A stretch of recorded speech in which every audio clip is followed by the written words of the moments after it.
কয়েকদিন আগে প্রধানমন্ত্রী একটি বক্তব্য দিয়েছিলেন যে আমার যে মেরুদণ্ডটা ভাঙা হয়েছিল, আমি যদি প্রতিশোধ নেই তাহলে কি আমার মেরুদণ্ড ফেরত পাবো কিনা তিনি এই বক্তব্যটা রেখেছিলেন।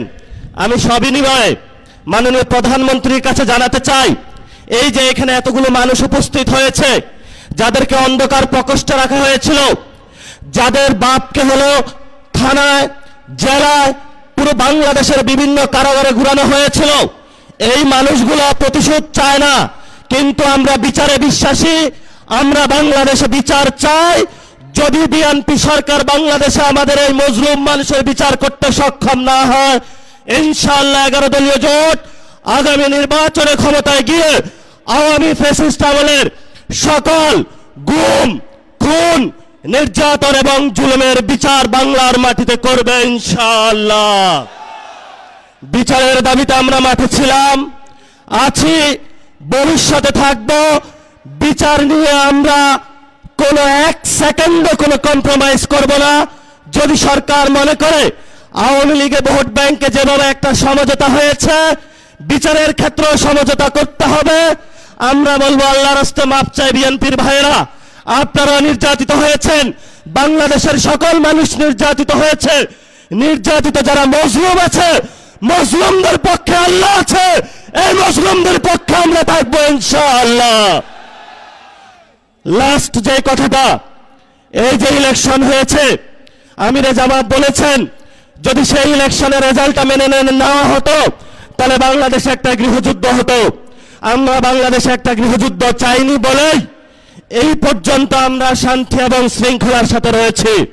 নির্বাচন কমিশনে যে কমিশনারগণ নিয়োগ হয়েছিলেন, সেই প্রস্তাবনা আমাদের কাছে এসেছিল, বলেছিল ভাগ বটরা করে অমুক অমুক ব্যক্তিকে বসাতে হবে।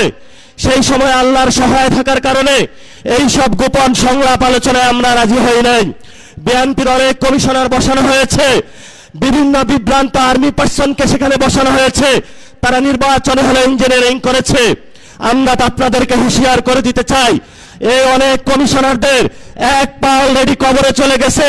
এই অবস্থায় আপনারা যদি বাংলাদেশের মানুষের সাথে গাদ্দারি করেন, প্রতারণা করেন, লোকাল গভর্নমেন্টে যদি আমার বাংলাদেশে কোনো ইঞ্জিনিয়ারিং ব্যবস্থা করা হয়, বাংলার রাজপথ প্রজ্বলিত হয়ে উঠবে, আগুনে তপ্ত হয়ে উঠবে ইনশাআল্লাহ।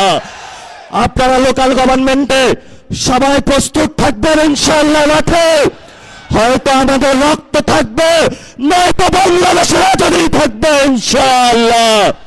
আমরা ইনশাআল্লাহ 11 দলীয় জোটের যারা নেতৃবৃন্দ এখানে আছেন, তাদের নেতৃত্বে বাংলাদেশের মানুষের পক্ষ হয়ে একটি সুষ্ঠু গণতান্ত্রিক প্রক্রিয়ার মধ্য দিয়ে এগিয়ে যাব। এটাই বাংলাদেশ, এটাই আবু সাঈদের বাংলাদেশ, এটাই হলো শহীদ মুগ্ধের বাংলাদেশ, এটাই হলো শহীদ ওয়াসিমের বাংলাদেশ। সবাইকে আসসালাম। রাজপথে থাকবেন, রাজপথ ছাড়বেন না।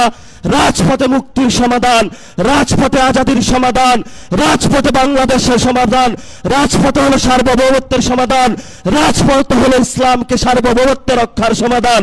এই সমাধান আমাদেরকে ইমানি দায়িত্ব, দেশপ্রেমের দায়িত্ব, এই দায়িত্ব আমাদেরকে আদায় করে ইনশাআল্লাহ আমরা ঘরে ফিরবো। আসসালামু আলাইকুম।